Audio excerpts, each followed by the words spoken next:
Hello everyone, कैसे हैं आप लोग। आशा करती हूँ सब अच्छे होंगे।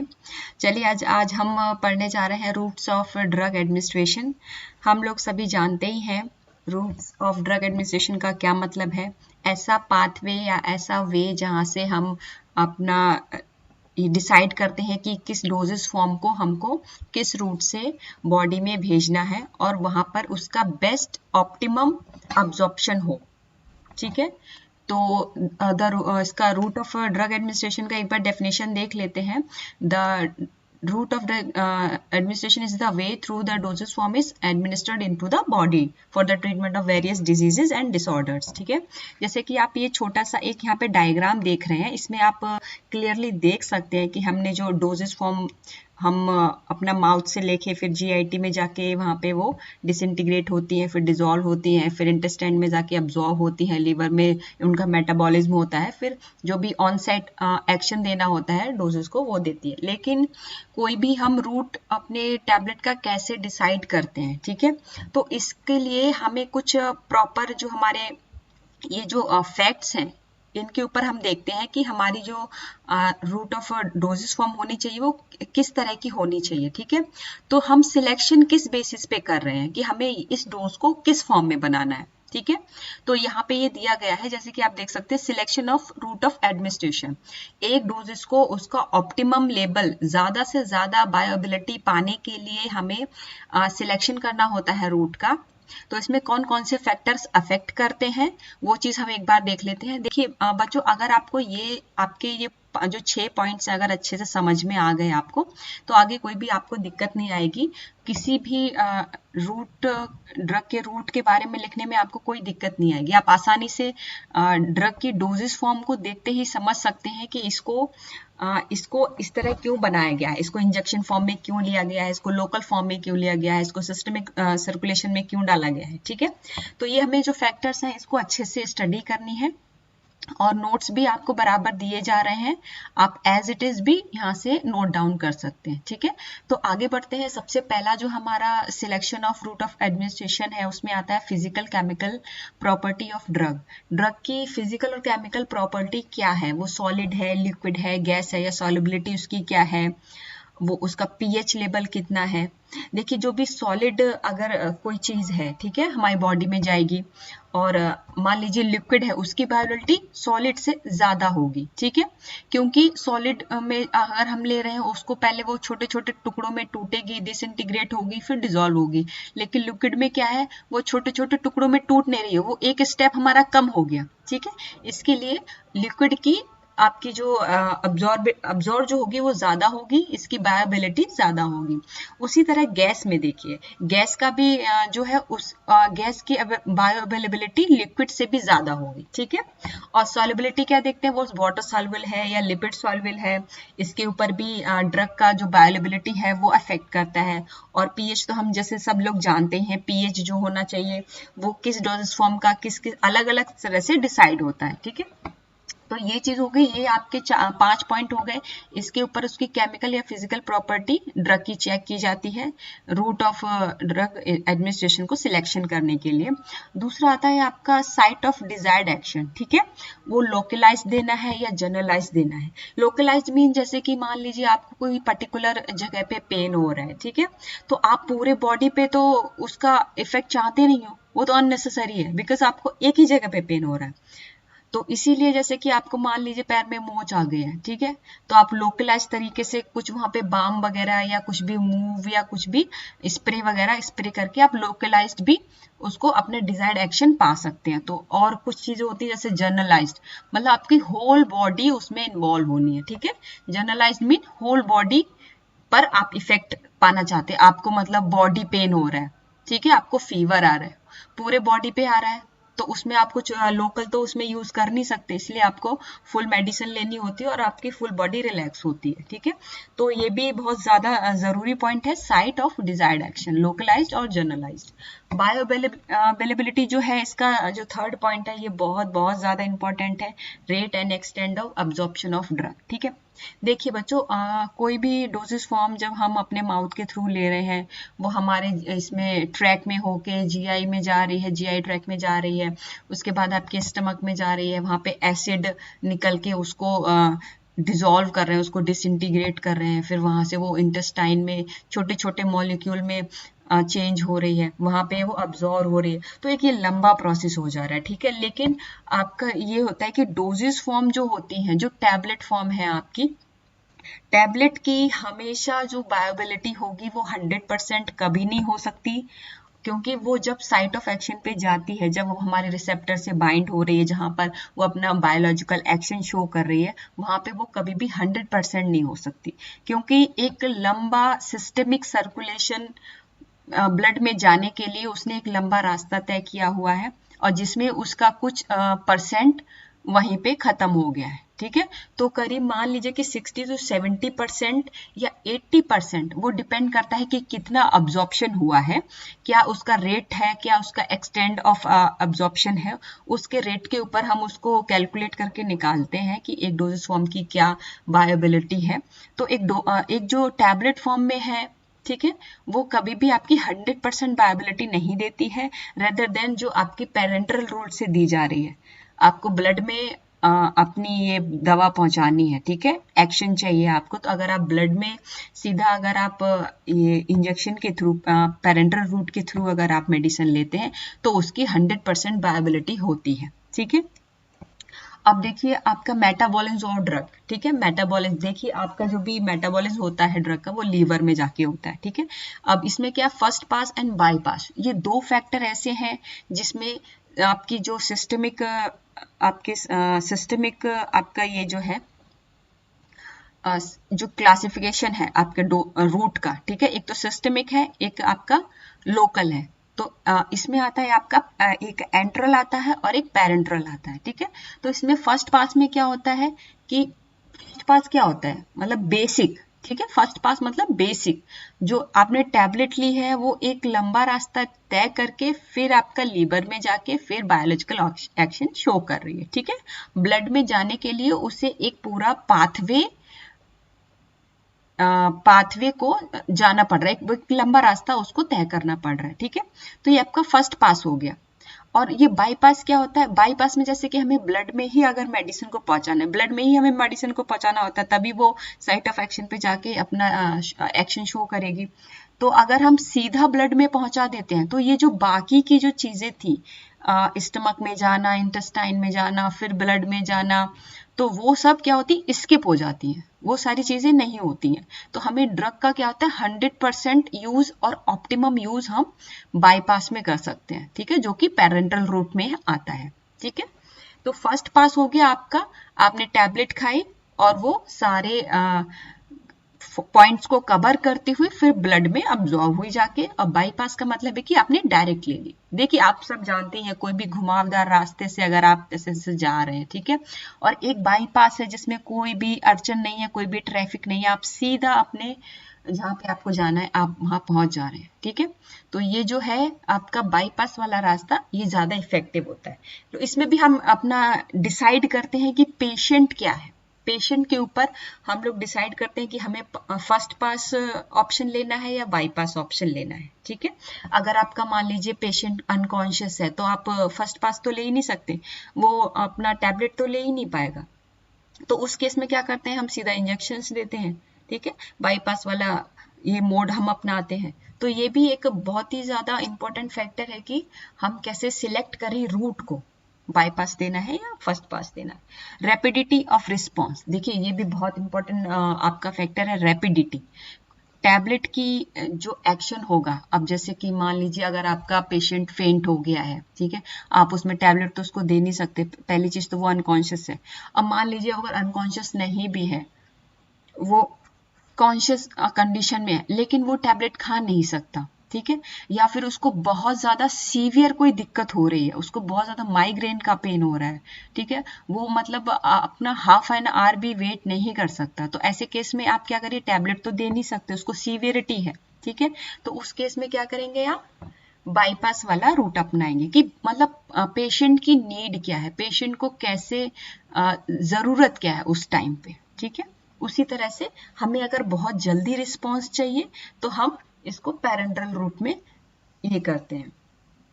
अभी आता है कंडीशन ऑफ पेशेंट, जैसा कि हम पहले डिस्कस कर चुके हैं।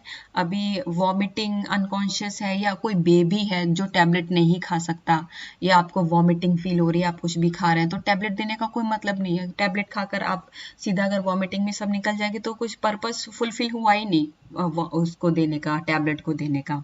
तो इसलिए, और अनकॉन्शियस पेशेंट है या कोमा का पेशेंट है या फेंट हो गया है, उस केस में भी हम लोग इसको डोजेस इसका सिलेक्शन करते हैं कि हमें कौन सा रूट के थ्रू हमें मेडिसिन पेशेंट तक पहुंचानी है, ठीक है। तो ये आपके जो 6 पॉइंट है ये बहुत ज़्यादा इंपॉर्टेंट है, प्लीज़ इनको अच्छे से पढ़िएगा। और इसमें इसी के ऊपर आपका सारा रूट ऑफ एडमिनिस्ट्रेशन डिपेंड करता है, ठीक है। अभी ये होगी इसकी बेसिक चीज़ें। अभी हम आगे बढ़ते हैं। आगे आता है आपका, देखिए, क्लासिफिकेशन। ये बहुत सिंपल क्लासिफिकेशन है। ये ग्राफ आपको गूगल पे भी मिल जाएगा, मैंने वहीं से लिया हुआ है। क्लासिफिकेशन में 2 टाइप से आपका इसको डिवाइड किया गया है रूट को। एक तो सिस्टमिक है, एक है लोकल, ठीक है। सिस्टमिक में ही आपके जो मेन जो आपको पढ़ने हैं वो इसी में आते हैं, जैसे कि एंट्रल और पैरेंट्रल, ठीक है। Enteral means oral, sublingual, rectal, बाहरी रूप से देने पर, ठीक है। एंट्रल मीन्स बाहर से अंदर दे रहे हैं, हम एंटर कर रहे हैं। पैरेंट्रल मीन्स बियॉन्ड, बाहर, ठीक है। तो इसमें आते हैं आपके पैरेंटल में इंजेक्शंस मोस्टली आते हैं, ठीक है। हम अपनी नेक्स्ट स्लाइड पे चलते हैं। ये बहुत सिंपल सा है, आप प्लीज इसको याद कर लीजिएगा। और अगर जब भी आपको पूछा जाए क्लासिफिकेशन या रूट ऑफ एडमिनिस्ट्रेशन तो आप इस ग्राफ को जरूर बनाइए, एक ग्राफ आपकी बहुत हेल्प करेगा। अभी हम अपनी दूसरी स्लाइड पे चलते हैं। यहाँ पे हम लोग अभी जो हमारे क्लासिफिकेशन थे उसके अकॉर्डिंग ही हमने यहाँ पे तैयार किए हुए हैं। ये नोट्स हैं, आप एज इट इज भी लिख सकते हो। ये आपका जैसे सबसे पहले आता है सिस्टमिक रूट, ठीक है। सिस्टमिक रूट में क्या है कि एक सिस्टम के थ्रू, एक प्रॉपर पाथवे के थ्रू ब्लड में मेडिसिन का जाना, ठीक है। तो वही चीज इसमें लिखी हुई है। In systemic route the drug reaches to the systemic circulation means blood, so that is called a systemic route, okay. इसको भी हमने 2 पार्ट में डिवाइड किया हुआ है, एंट्रल रूट और एक आपका पैरेंट्रल रूट। तो एंट्रल रूट में कौन कौन से आते हैं? जब हम ड्रग देते हैं तो वो जीआई ट्रैक में जाती है, फिर अब्जॉर्ब होती है ब्लड में, फिर उसको हम 3 क्लासेस में कर सकते हैं, ओरल और आपका ये सबलिंगुअल और रेक्टल, ठीक है। ओरल तो सब आप लोग जानते हैं कि मुंह, माउथ के द्वारा आपका सॉलो की जाती है, ठीक है, वाटर के साथ ली जाती है। और इसमें आती है आपकी टैबलेट है, कैप्सूल्स हैं, सिरप्स हैं। अब ये देखिए एडवांटेज क्या है ओरल रूट के, ठीक है। अभी हमने अपनी फर्स्ट स्लाइड में ही पढ़ा था कि एडवांटेज डिसएडवांटेज क्या क्या है, किस तरह से हम सिलेक्शन करते हैं, ठीक है। तो ओरल रूट में जैसे कि टैबलेट का, ये सब चीज हमारी सोशल लाइफ से ही है, ठीक है। हम सभी ने मेडिसिन खाई हुई होती हैं, हम सभी को पता होता है कि क्या एडवांटेज है इसमें। देखिए ये सब हमारी लाइफ से रिलेटेड है, आपको कुछ भी रटने वटने की जरूरत नहीं है। यहाँ पे कन्वीनियंट है, बहुत ज्यादा कन्वीनियंट है। आपको कहीं जाना है, आप टैबलेट को कैरी कर सकते हो आराम से, ठीक है। आपको खाने में कोई दिक्कत नहीं हो रही है। कभी कभी होता है टेस्ट ये इधर उधर होता है, लेकिन खाने में कोई पेन वगैरह नहीं है, आप आराम से ले सकते हो, ठीक है। खुद से ले सकते हो, किसी सेकंड पर्सन की जरूरत नहीं है आपको, ठीक है। और फिर आता है आपका जो अब्जॉर्प्शन है, ठीक है। इसका whole length of GI tract, ठीक है। ये पूरा जीआई ट्रैक में जाके आपका अब्जॉर्प्शन इसका चालू हो जाता है।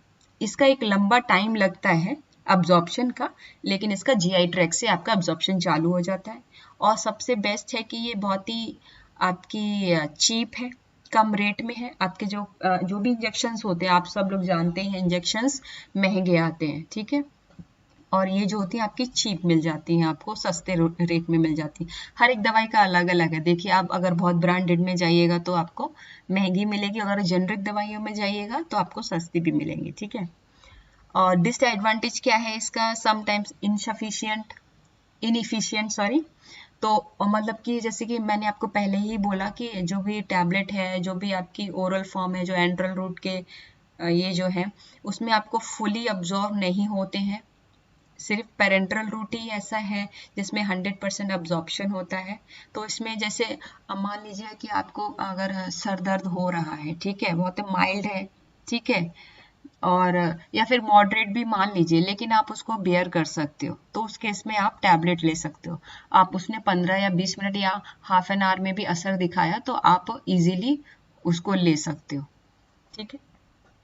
तो इसमें वही है कि इनसफिशियंट है, पूरा फुली अब्जॉर्व नहीं होती है टैबलेट, और इसका फर्स्ट पास इफेक्ट रहता है, ठीक है, बहुत ही लीवर के थ्रू, पोर्टल वेन के थ्रू, आपका जीआई ट्रैक के थ्रू, स्टमक के थ्रू आपके ये इफेक्ट शुरू करती है। इरिटेशन हो सकती है, गैस्ट्रिक म्यूकोसा, नोजिया, वॉमिटिंग हो सकती है, ठीक है। क्योंकि देखो जब भी मेडिसिन जाती है ना आपकी उसमें, तो वहाँ पे डाइजेस्टिव जूसेस होते हैं, गैस्ट्रिक एसिड से उसका ये होता है, केमिकल रिएक्शंस होती हैं, तो उस टाइम में डिस्ट्रक्शन हो सकता है। अभी जैसे कोई हाँ आपकी इमरजेंसी है तो उस चीज़ के लिए इसका इफेक्ट बहुत स्लो है, ठीक है, जैसे कि आप यहाँ पे देख सकते हो, उस चीज़ के लिए इसका इफेक्ट बहुत ही स्लो है, तो हम इमरजेंसी में मेडिसिन को यूज नहीं कर सकते।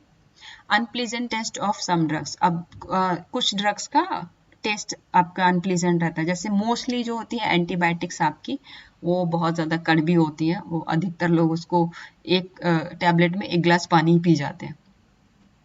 तो unable to use an unconscious patient में आप यूज नहीं कर सकते। देखिए ये सारी चीज़ें हमने पहले ही डिस्कस कर ली है सिलेक्शन ऑफ मोड में, ठीक है, तो ये सारी वही चीज़ें हैं। तो जो भी आप जो फेस करते हैं, आप क्या इसको फेस कर रहे हैं, आप जब टैबलेट ले रहे हो तो आपको क्या एडवांटेज मिल रहे हैं, आपको क्या डिसएडवांटेज मिल रहे हैं, तो वो ये सारे सेम ही चीज़ है, आपको कुछ भी रटने की इसमें ज़रूरत नहीं। सबलिंगुअल हम सब जानते ही हैं, टंग के नीचे जो रखी जाती है, बक्कल रूट, बक्कल कैविटी पे जो रखी जाती है, और ये विदाउट वाटर ली जाती है, वहीं पे धीरे धीरे धीरे धीरे डिसइंटीग्रेट होने लगती है, और इसका आपका टेस्ट भी ठीक ही रहता है, क्योंकि माउथ के थ्रू लेनी है तो उसका टेस्ट भी उसी हिसाब से बनाया जाता है, ठीक है। इसका अब्जॉर्प्शन भी आपका मुंह में ही हो जाता है, और ये बहुत ही स्मॉल होती है साइज में, ठीक है, छोटे छोटे साइज में होती है, जैसे कि आपकी नाइट्रोग्लिसरीन की टैबलेट्स हैं। इसका एडवांटेज है आपका रैपिड अब्जॉर्प्शन और ड्रग स्टेबिलिटी, ठीक है, क्योंकि ये आपकी स्टमक में नहीं जा रही है, तो ये मतलब बाकी की जो एंजाइम द्वारा डिस्ट्रॉय नहीं हो रही है, ठीक है, इसके जो भी बायोअवेलेबिलिटी है उससे ज़्यादा है। जो जीआई ट्रैक में जा रही है वहाँ डिजोल्व हो रही है, तो उनकी बायोअवेलेबिलिटी कम हो जाती है, ये फर्स्ट पास को अवॉइड कर रही है, ठीक है। तो सबलिंगुअल बक्कल रूट का ये चीज़ है। जो मुंह से ले रहे हैं वाटर के थ्रू, उसका बायोअवेलेबिलिटी कम हो रहा है। अभी देखिए इसमें एडवांटेज तो आप समझ गए, डिसएडवांटेज इसमें ये है कि वही है, इनकन्वीनियंट है थोड़ी सी, बहुत ही मतलब इतना ज़्यादा इफेक्ट नहीं पड़ता है, छोटी सी टैबलेट होती है तो इतना ज़्यादा इनकन्वीनियंट भी नहीं है, लेकिन फिर भी आप लिख सकते हैं, स्मॉल डोजेज हैं, keep the drug in the mouth, unpleasant taste हो सकता है, कभी कभी दिक्कत करता है मुंह में। रेक्टल रूट में क्या होता है, ये आपको ओरली भी दी जाती है, लेकिन ये आपको सपोजिटरी के फॉर्म में भी दी जा सकती है, ठीक है, ये वैक्सी सब्सटेंस के साथ मिक्स की जाती हैं, और इसको दैट डिजोल्व और liquefy after it's insert into the rectum, rectum में इंसर्ट कर दिया जाता है, वैक्सी सब्सटेंस रहता है तो आराम से ये इंसर्ट हो जाती है। और जो क्योंकि वहाँ पे क्यों इंसर्ट की जा रही है, बिकॉज वहाँ की जो वॉल है वो बहुत थिन है, वहाँ ब्लड सप्लाई रिच है, तो आपकी बहुत ही जल्दी रैपिडली ये अब्जॉर्ब हो जाती है ब्लड स्ट्रीम में, ठीक है। और suppository prescribe for who can not take a drug orally, ठीक है, पेशेंट आपका कॉन्शियस है, उसको कोई दिक्कत नहीं, लेकिन वो ओरली मेडिसिन नहीं ले पा रहा है, तो उस केस में आप ये चीज़ फॉलो कर सकते हैं। और इसका डिसएडवांटेज वही है कि बहुत सारे पेशेंट जो होते हैं अनकंफर्टेबल होते हैं, और इरिटेशन लोगों को लग सकती है, ये इसका डिसएडवांटेज है। जो भी आप मतलब अपनी तरफ से लिख सको, जो भी आपको इसमें लगता हो बहुत थोड़ा सा इनकन्वीनियंट लगता है, ठीक है, अनकंफर्टेबल लगता है। वेजाइनल रूट, उसी तरह से वेजाइनल रूट है, ये विमेंस में एडमिनिस्टर की जाती है वेजाइनल के थ्रू, जिसको टैबलेट में, क्रीम के, जेल में, पेस्ट्रीज और रिंग के फॉर्म में इसके डोजेस फॉर्म तैयार होते हैं, ठीक है, बिकॉज वेजाइनल वॉल पे ये अब्जॉर्ब होती है। और ये मेनली जो मेनोपॉज विमेंस होती हैं उसमें एस्ट्रोजन के फॉर्म में दी जाती है, ठीक है, तो ये प्रिवेंट करती है आपकी thinning of the vaginal wall. और उसी तरह यूरिथ्रल रूट है, देखिए ये आपके सारे रेक्टल रूट में आ रहे हैं, आपका पहले आया रेक्टल, वेजाइनल, यूरिथ्रल, ठीक है। तो ये सब ये यूरिथ्रा के थ्रू दिए जाते हैं, तो उसको urethral route of drug administration बोलते हैं। अब इसके एडवांटेज, इनके सबके सेम ही एडवांटेज हैं, आप प्लीज यहाँ पे देख सकते हैं। और क्या क्या ये इसमें होती हैं, सपोजिटरीज बोलते हैं, वेजाइनल बगीज बोलते हैं, यूरिथ्रल बगीज बोलते हैं। ये सब सेम ही चीज है जो मैंने आपको बोली हुई है, तो आप प्लीज इसको यहाँ से पढ़ सकते हैं। अभी आता है आपका सेकंड है पेरेंट्रल रूट, ये बहुत ज्यादा इंपॉर्टेंट है। यहाँ पे आप ये छोटा सा एक डायग्राम भी देख रहे हो, ठीक है। तो इस रूट में क्या होता है, फर्स्ट पास नहीं होता है, ये डायरेक्टली आपके ब्लड में पहुंचती है दवाई, ठीक है। इसको भी फर्दर 2 क्लासेस में ये किया गया है, क्लासिफाई किया गया है, विद इंजेक्शन और विदाउट इंजेक्शन, ठीक है। विद इंजेक्शन में जो आते हैं वो आपके आईवी रूट है, इंट्रामस्कुलर रूट है, सबकुटेनियस रूट है। देखिए ये यहाँ पे जो लिखे हुए हैं आपके 6, 7, 8 टाइप के जो हैं इस तरह से दिए जाते हैं।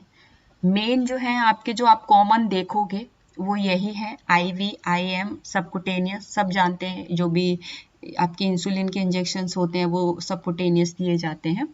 तो इस तरह से जो लेयरिंग होती है स्किन की, एपिडर्मिस, फिर डर्मिस, फिर सबकुटेनियस टिश्यू, फिर मसल्स आती हैं आपकी। तो इंट्रामस्कुलर जो होते हैं वो एकदम स्ट्रेट दी जाती है पूरा अंदर तक करके। तो यहाँ पे आप ये डायग्राम के थ्रू भी इसको समझ सकते हैं। इंट्राडर्मल में मतलब कि स्किन में दी जा रही है, जब आपको कोई स्किन की बीमारी हो जाती है तो आर्टरीज में दी जाती है। ये आपका आता है, आपका देखिए इंट्राथिकल, ये सेब्रो स्पाइनल फ्लूइड में दी जाती है। तो ये सब में वही लिखा हुआ है। आईवी का जो होता है डायरेक्टली ब्लड में दी जाती है, help of injection and absorption faces bypass, absorption जो होता है इसका बाईपास हो जाता है। इसमें एडवांटेज और डिसएडवांटेज आप एक ही पढ़ लीजिए, और ये आप दोनों चीजें बाकी सब में भी लिख सकते हैं, ठीक है। मतलब पेरेंट्रल रूट में बाकियों में भी लिख सकते हैं। एडवांटेज में क्या आते हैं, प्रिसाइज है बहुत ज्यादा, ठीक है, एक्यूरेसी बहुत ज्यादा है, इमीडिएट एक्शन ये देती है, ऑनसेट ऑफ एक्शन, ठीक है। लार्ज क्वांटिटी भी आप दे सकते हो, टैबलेट में लार्ज क्वांटिटी नहीं दे सकते आप, ठीक है। और फेयरली पेन फ्री, मान लीजिए छोटा सा एक पेन होता है, ज्यादा कुछ पेन नहीं होता है इसमें। Can be given to the unconscious patient, unconscious patient को भी दे सकते हैं। और मेन है क्विक एक्शन देती है, ठीक है। अब जैसे डॉक्टर भी करते हैं कि आप बहुत टाइम से आप दवाई ले रहे हैं बट फिर भी आपका फीवर जा ही नहीं रहा है, ठीक है, तो उस केस में क्या करते हैं, इंजेक्शन वो फिर प्रोवाइड करते हैं। उसमें भी सेम ही चीज है, ठीक है, वो भी फीवर के लिए ही दे रहे हैं, लेकिन फिर वो सेकंड फेज पे आते हैं कि दवाइयों उतनी ज्यादा आपके बॉडी पे पहुंच नहीं पा रही है जिस लिमिट में पहुंचनी चाहिए, क्योंकि उन्हें 100% वायबिलिटी दवाइयों से नहीं मिल रही। इसके चलते वो फिर वो पेरेंटल रूट पे आते हैं, फिर आपको इंजेक्शन सजेस्ट करते हैं। अभी इसके एडवांटेज हो गए। डिसएडवांटेज में आ जाता है कि भाई pen at the site of injection, जहां भी आप इंजेक्शन लगवाते हैं वहां थोड़ा सा पेन होता है, और हो सकता है बाद में भी थोड़ा सा वो फूले, इसीलिए वो सजेस्ट करते हैं कि थोड़ी सी आप इसकी सिकाई कीजिएगा। Greater risk of adverse effect, अब ये चीज इसका बहुत ज्यादा ये है, greater risk of adverse effect, जो भी मेडिसिन के एडवर्स इफेक्ट होते हैं, ठीक है, वो आपके ग्रेटर हो सकते हैं, बहुत ज्यादा हाई हो सकते हैं, ठीक है। तो ये चीज है पेरेंटल लोड में, क्योंकि वो सीधा आपकी ब्लड में पहुंच गई, सीधा अब्जॉर्व हो गई है, तो इस वजह से इसमें एडवर्स इफेक्ट भी आपको बहुत जल्दी से शो होने लगेंगे।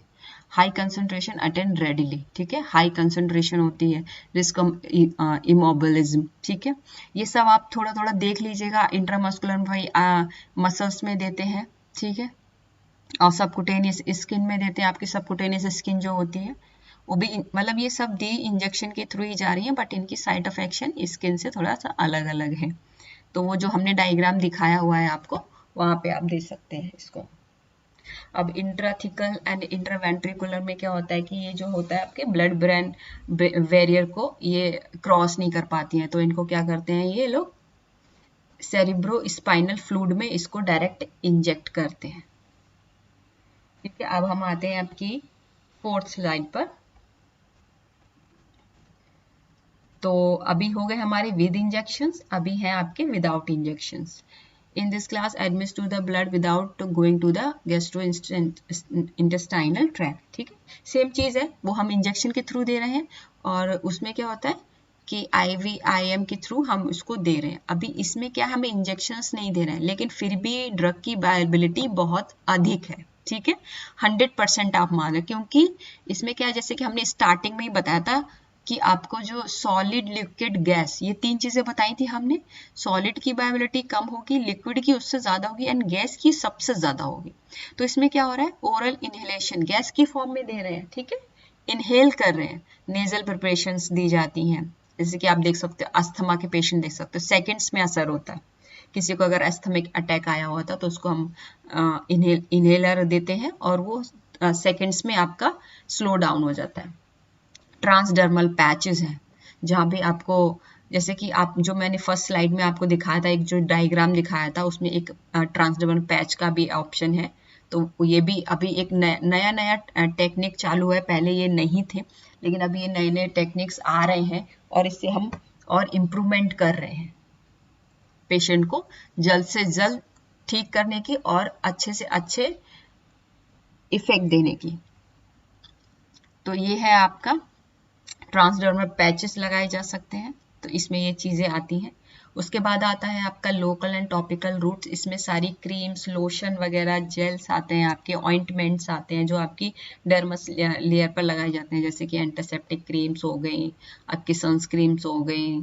ठीक है, इस तरह की सारी चीज़ें लोकल एक्शंस पे लगाए जाते हैं, तो इसीलिए इनको लोकल या टॉपिकल रूट बोला जाता है। अच्छा, एक चीज़ ये देख लीजिए, यहाँ पे ये क्वेश्चन भी अधिकतर पूछा जा सकता है और पूछा जाता ही है कि onset of action different routes, अलग अलग रूट्स के ऑनसेट ऑफ एक्शन क्या है, उनका टाइमिंग्स क्या है। ठीक है, उनकी लेंथ क्या है, टाइम कितना टाइम रिक्वायर्ड है।